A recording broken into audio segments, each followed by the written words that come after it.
Dica 16ª.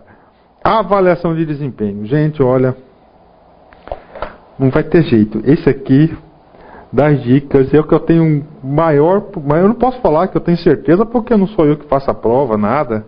Mas pela importância desse assunto, gente. Pela importância desse assunto, esse aqui pode cair na... Esse aqui tem tudo para cair na prova. Tudo. Métodos, avaliação de desempenho. Métodos tradicionais. Tudo, gente. Tudo. Primeira coisa, gente, ó. Eu vou passar logo o slide aqui, tá aqui. AD. Qualquer questão de AD, tá aqui. Tá? Métodos tradicionais e modernos. Eu estou falando que a minha dica vai cair nesse bloco. Esse aqui está fora. Mas pode cair, viu? Não sou eu que faço a prova. Eu estou dando dica para vocês. Ó. Concentrem seus estudos nessa dica aqui. Professor, fora isso, tem mais alguma coisa? Tem. Tem que estudar os vícios da avaliação de desempenho. Principalmente o efeito halo effect. O efeito halo. Gente, isso aqui é um assunto grande, igual de estrutura. Então o aluno vai ter que saber regrinha, anotem, regrinha. O aluno vai ter que identificar o formulário de aplicação da avaliação de desempenho, os prós e os contras, só. Gente, vocês vão matar qualquer uma de avaliação de desempenho, só isso.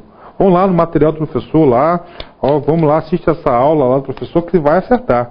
Escalas gráficas, gente, o que é? São escalas, são tabelas, são formulários padronizados, não é isso? Onde você vai avaliar em fatores, escalas gráficas, não é isso? Bom, muito bom, ruim.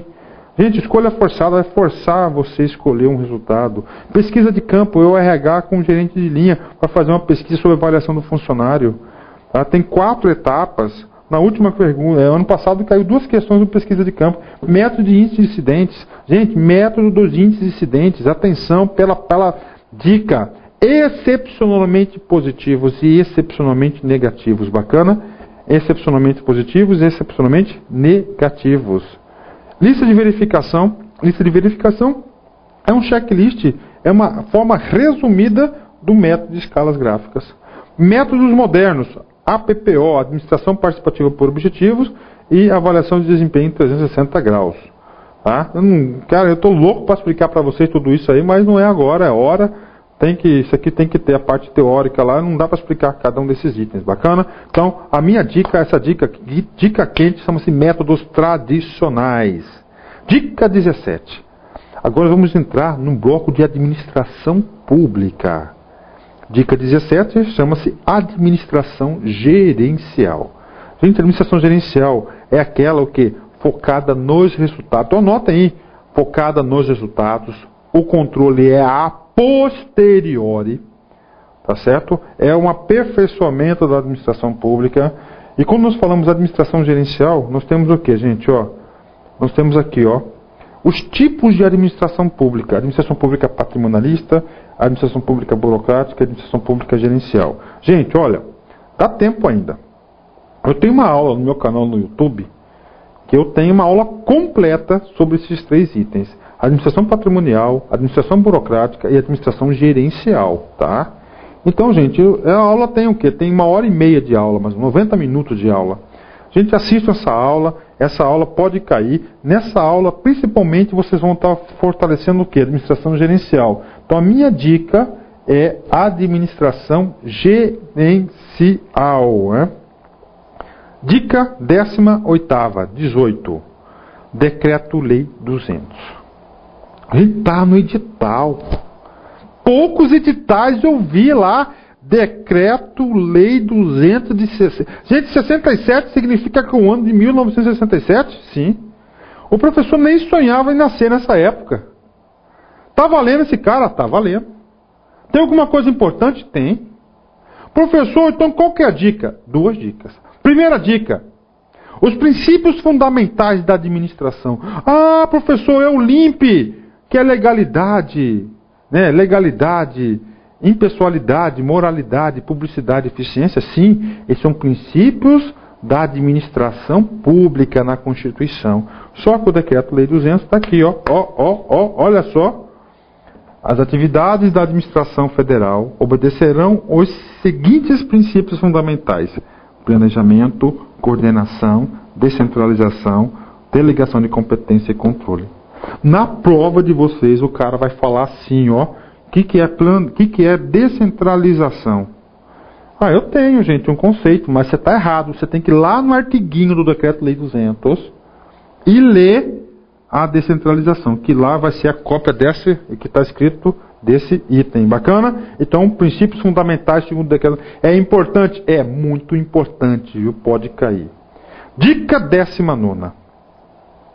Também do Decreto-Lei 200. Conceitos básicos. Gente, nós sabemos que existe administração pública direta e administração pública indireta. E o Decreto-Lei 200 até hoje está em vigor. Ele define, por exemplo, a administração direta, que constitui os serviços integrados na estrutura administrativa da Presidente da República e dos ministérios. Indireta, que compreende as seguintes categorias de entidades dotadas de personalidade jurídica própria. Opa, a direta não tem personalidade jurídica. O que tem personalidade jurídica própria é a indireta. Cai, professor? Cai. Na prova do TRF caiu uma questão igualzinha, gente. Igualzinha. Tem igualzinha. Indireta. Autarquias, empresas públicas, sociedades de economia mista e fundações públicas. Professor, só isso? Não. Isso é estudar meia boca. Você tem que ir lá no Decreto-Lei 200, olha aqui, autarquia tem um conceito de autarquia, ele vai copiar esse conceito aqui, gente, ou ele vai prejudicar trocando uma palavrinha, ou suprimindo uma palavrinha aqui para invalidar a pergunta, para fazer você errar. Então tem que ler 3, 4 vezes a autarquia segundo o Decreto-Lei 200, porque vai ser cópia. Essa é a prática de elaboração da prova da FCC. Autarquia, o serviço autônomo criado por lei, com personalidade jurídica, patrimônio e receita próprios, para executar atividades típicas da administração pública, que requeiram para o seu maior funcionamento gestão administrativa financeira descentralizada. Aqui ele vai colocar desconcentrada. Está errada. Empresa pública. Entidade dotada de personalidade jurídica de direito privado, com patrimônio próprio e capital exclusivo da União. Gente, mas professor, mas pode ser do outro poder? Pode, mas isso aqui é segundo o Decreto-Lei 200, essa que foi a questão do TRF Primeira Região, de mês passado. Criado por lei para exploração de atividade econômica que o governo seja levado a exercer por força de contingência ou conveniência administrativa, podendo revestir-se de qualquer das formas admitidas no direito. Sociedades de economia mista.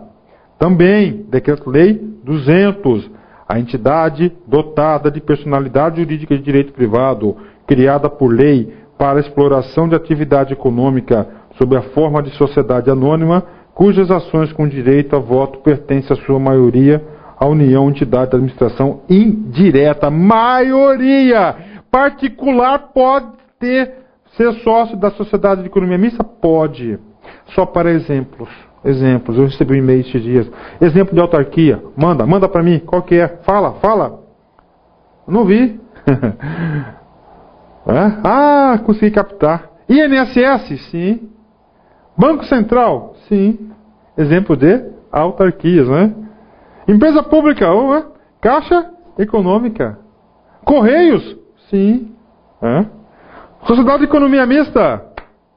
Petrobras? Sim. Banco do Brasil? Sim. Fundação Pública? Também. Tem que saber. Vamos ler.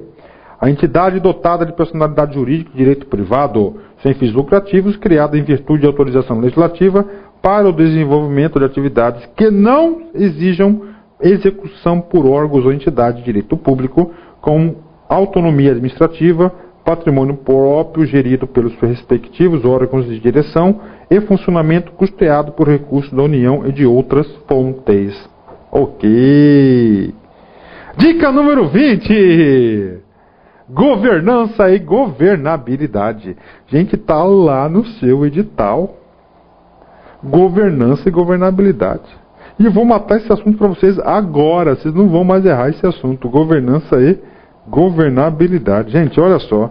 Os dois assuntos são vinculados à administração pública, que fazem parte da ciência política.